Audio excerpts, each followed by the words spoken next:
Hello, welcome to another Tweedy Pubs video. Cheers from the Royal Oak in Borough. In my videos I talk about pub history, architecture and interiors.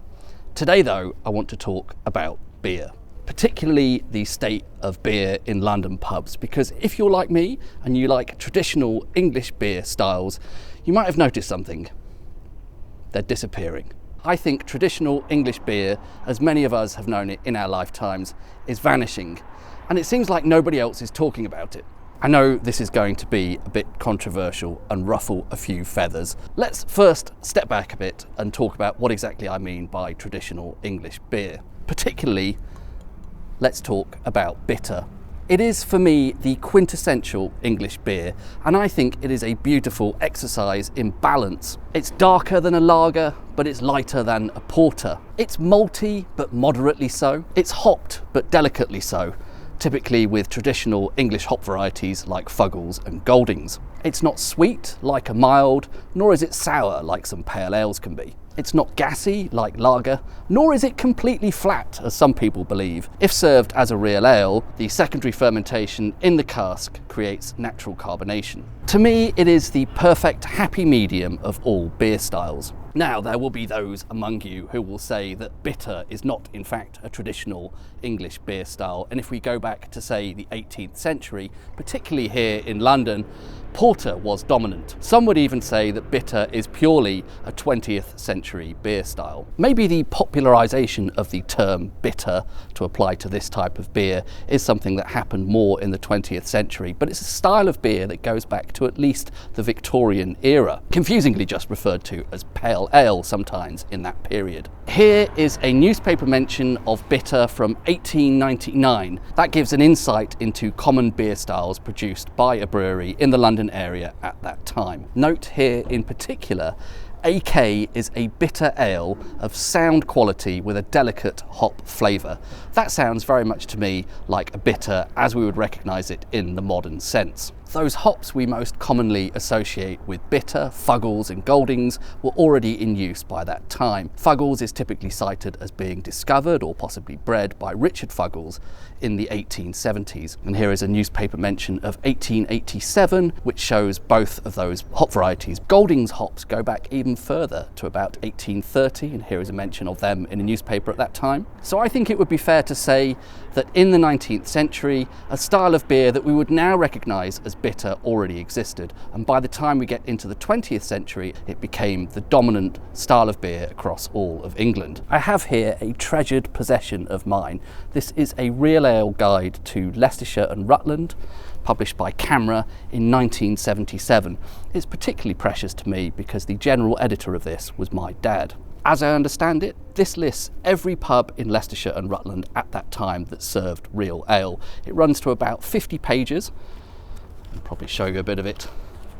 And on any given page, in this very efficient and compact format, it shows you the name of the brewer which provided that beer at that pub and the styles of beer from that brewer that were being offered. There is a key on the back there which details all the different styles of beer.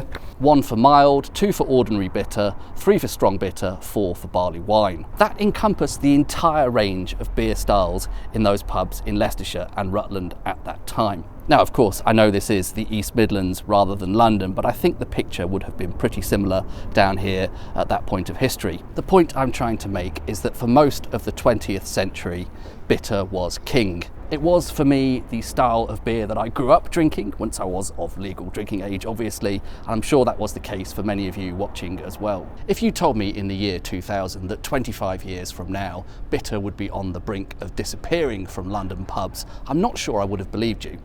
If you predicted that Camera may have finally lost the fight and lager would have taken over, keg dispensed beer would have become king by 2025, I might have begrudgingly accepted that that could have happened. But the reality is, in 2025, almost all pubs, at least here in London, serve at least some real ale. Those hand pumps on the bar counter are a familiar sight in just about every pub here. The trouble is, when you scan along those badges on those hand pumps, traditional English beer styles are starting to feel like an increasingly rare breed. And what's there instead? For the large part, American style craft beer. Now, I want to be clear, this is not a dig against America. If those hand pumps were being taken over by beers from Belgium, Germany, or even Australia, I would be just as concerned. Many great things have come out of America, and I'm happy for them that they had that beer renaissance that in my mind really blossomed in the early 2000s.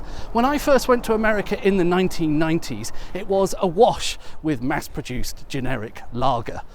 Budweiser as far as the eye could see. And although I completely hate the phrase craft beer, I totally understand the need for it to have happened in America at that time. America went from a state where beer was a commodity as fungible as coal to a situation where there was a blossoming, an explosion of small independent breweries in the early 21st century. Cheers from the Wenlock Arms.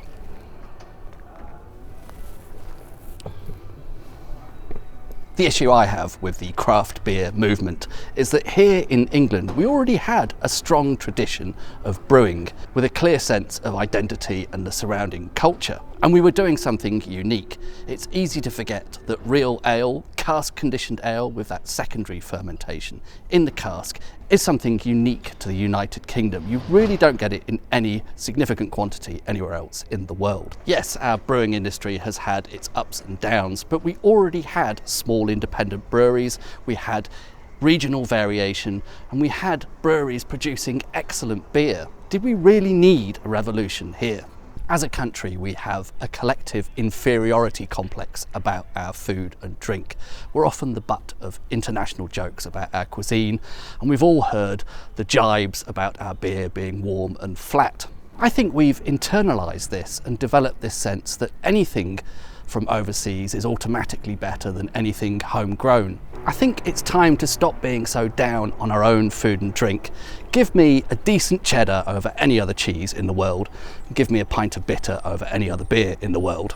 I'm sure somebody from Belgium would say they prefer a Limburger and a Lambic, and I'm sure if you ask a Frenchman, they'd say they prefer a Kronenbourg and some Camembert. And possibly if you ask someone who hails from Spain, they'd say they'd rather have some Manchego and a Madri, if only that were actually a Spanish beer. You get the idea. We all cherish our own food and drink culture, the things that we grew up with. And that's exactly the way it should be. So why in England are we so quick to denounce the things that we have as being out of fashion or only something that boring old men like? And that's how I see the whole craft beer movement here in the UK. It's an unpopular opinion, and I'm sorry, but take it or leave it. If the English craft brewers were trying to do something firmly rooted in English brewing traditions, but with some experimentation and innovation, then I would firmly support it. But it seems all of this innovation and experimentation just boils down to putting American hop varieties in the beer. If you look at the vast majority of the output of UK craft breweries, it is essentially American-style pale ales made with hops like Cascade and Citra that have a citrusy aroma and flavour, and typically are characterised with fruit notes like grapefruit. Don't take my word for the grapefruit thing. I know I bang on about grapefruit beer a lot on this channel. Google either of those hops, Cascade or Citra, and you will find every description of them refers to grapefruit. Those American-style pale ales with those citrusy hops are a style of beer I have tried many times, often by accident when I think I'm ordering something else, and I just simply don't like it. And that should be fine, right? That bottle of Malibu that you see behind the counter in the pub that no one ever seems to order is obviously not everyone's cup of tea either, but you could just order something else, right? If there's 5 hand pumps on the bar and one of them is one of those American style pale ales with grapefruit flavoured hops, then I have no complaints. Pubs should, of course, cater to a variety of tastes. But when there are 5 hand pumps on the bar and 4 of the 5 are those American style pale ales, I don't think I'm being irrational for becoming a bit concerned about the future of traditional English beer. I've spent some time outside of London recently visiting pubs in other parts of England, and it has been quite eye-opening. I've been able to go into pubs and actually find a selection of beers I want to drink on the bar rather than looking around desperately to try and find a single thing. Here's a quick rundown of 3 highlights. First of all, the Briton's Protection in Manchester. We have here Bass Pale Ale, or to give it its modern name, Bass Trademark #1, and that modern name recounts the fact that it was the first ever trademark registered in 1876. Now, don't be misled by the name Pale Ale. It's simply called that because it predates the era when this style of beer was commonly referred to as bitter. It is very much a bitter. They also had two beers from Theakston's, Best Bitter from Theakston and Old Peculiar. That's another brewery that dates back to the 1800s. And Robinson's Unicorn, formerly known as Robinson's Best Bitter, that is a beer that dates to 1896. So there were four beers there, all of which appealed, all of which in a very traditional English style. There were, of course, a couple of other more modern things. Wainwright's Gold, I couldn't quite determine the hops of that, so I steered clear of that. And Mancunian Blonde, which is very much an American style IPA, but four solid choices for the lover of traditional English beers there. Next, the Bell Inn in Aldworth in Berkshire. This is a wonderful traditional pub. It was a little bit difficult to get a shot of the beer lineup because the bar counter has an unusual bit of glazed panelling across it. But I started there with Five Giants, which is a beer that they brew on the premises, very traditional. Moved on to Arkle's 3B from Wiltshire, again very traditional bitter, and then went for a mild. That was from the indigenous brewery and it's called, I think, Baldrick Mild. To my slight surprise, the other two beers of the five hand pumps there were actually veering a little bit grapefruity. They had Chairman Dave's Extra Pale. It's a blend of Cascade and Goldings. And then Marlowe's Rebellion Brewery and their Roasted Nuts, which to my surprise when I looked into it is actually made with Cascade and Bramling Cross. The latter, Bramling Cross, is an English hop, but it is described as being American in style. Still though, three very solid traditional English style beers that I worked my way through, and I had a fantastic time there at the Bell. The Ship in Porlock in Somerset on the edge of Exmoor. There were, I think, in total 8 hand pumps here, and I think almost all of those beers were regional from the southwest of England. They had Exmoor Ale using Challenger hops from Y College in Kent. Butcombe or Butcombe Original, still never quite sure how to pronounce that, which just describes itself as having a secret blend of English hops. And Otter Ale also doesn't go into much detail on their website, but just says English hops. Three very solid choices there. There were a couple of others, again, that were veering into that American Pale Ale territory, including slightly surprisingly both beers from St Austell. I've known for a while that Proper Job uses American hops. It was a little bit of a surprise to me when I looked it up that Tribute, which I think is the flagship beer of St Austell, actually uses one American hop as well. It's Williamette. So there we go, 3 different pubs outside London, each very much respected for their beer. Yes, the spectre of grapefruit was definitely looming in each of those pubs, but at each one there were 3 solid traditional English beers that I could enjoy. And that got me thinking, where would I find that in London? Where would I find a pub that had a selection of 3 different traditional English style beers from different brewers? I actually am not sure there is one. Anyone who's watched my videos before will know I love Harvey's Brewery, based in Lewes in Sussex, and they do have 2 or 3, I think, pubs here in London, including most famously the Royal Oak here in Borough. They do, of course, do an exemplary pint of Harvey's Sussex Best, in addition to a number of other beers from the Harvey's range. You can usually find their mild here, the Old Ale, so I can easily find 3 or more beers that I would really enjoy drinking here at the Royal Oak. But they are, of course, all from the same brewer, albeit a brewer that I particularly like. So I thought perhaps we could take a look at some well-known free houses in London to see if there's anywhere where we can find 3 examples of traditional English beer styles. Cheers from the Southampton Arms, Kentish town. 8 hand pumps here, a West Coast IPA, a hazy pale ale, a juicy pale ale, and one which was just a pale ale. Do I even need to look up the hops? I'm pretty sure all of these use American hops and either are American style pale ales. Lacon's Brewery Ember English Brown Ale.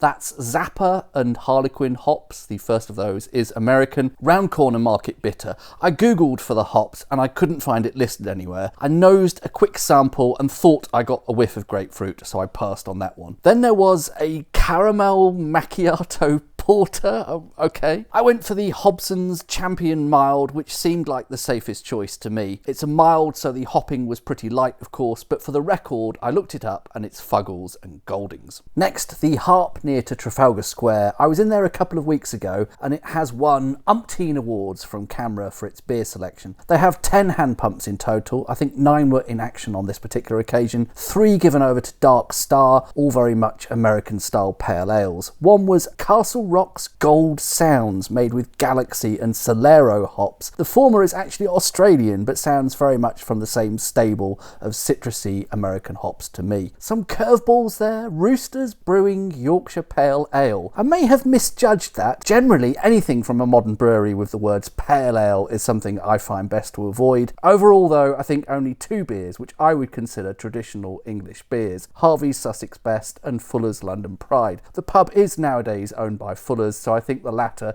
is pretty much mandated by them. To stop this turning into a complete whinge fest, I should add that I do like the Harp. They also have a good cider selection, and of course I am a big fan of Harvey's Sussex Best, so that is pretty much what I always have when I go there. Right, let's review the beer selection at the Wenlock Arms in Hoxton, where I was earlier in the video. This is another destination pub for its beer selection, another very traditional pub, but I think you're going to see a pattern forming here. Again, 10 hand pumps here, 7 in service for beer on my visit. 4 of those were American style pale ales with American hops. There was 1 porter from Harvey's no less, a mild and a bitter. I went for the 5 points best bitter after a bit of hesitation, that being very much a modern craft beer brewery, but I was reassured by the chap behind the bar. It was singly hopped with Fuggles. The reality is, alas, slightly more complicated than that, according to information on the web. It's Fuggles, Challenger and Earnest hops, the latter of which is English, but sometimes described as stylistically American. And I thought there was probably at least a hint of citrus to it, but it was just about drinkable. I would say about the Wenlock, I think their labelling is great. It's really nice that they clearly put the style of each beer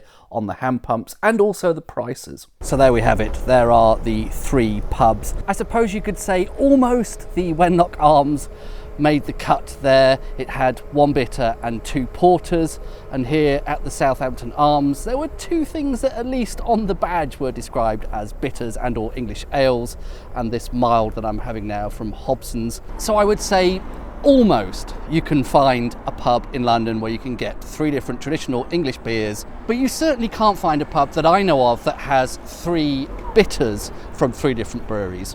I don't think that exists in London today. I know some people will think this is a lot of fuss over nothing, but I think what we're watching unfold is the death of a unique part of our culture. No other country in the world has bitter. It is a uniquely British beer style. And as I said earlier, no other country has real ale. One of the main reasons I make these videos is because I think pubs are a vital part of our culture. It's where we've come for centuries to celebrate the highs, commiserate the lows, and everything in between. Our pubs are something we're famous for internationally, and it would be a very sad day indeed if they turned into the sort of generic, bland, international watering holes you could find anywhere else in the world. I think it's important to highlight how precious these places are. A big part of that is the buildings themselves and their interiors, and that's what I normally focus on this channel. But another big part of it is ensuring that traditional English pubs don't turn their back on traditional English beer.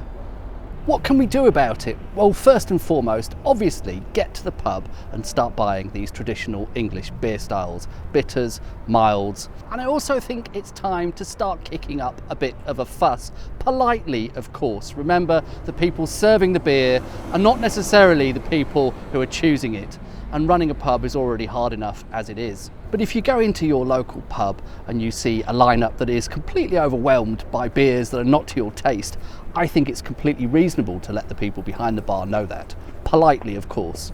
And equally, if you do have a beer in a pub that you really enjoy, let them know about that as well. Positive feedback, always really important. Anyway, everything I've said here is just my opinion.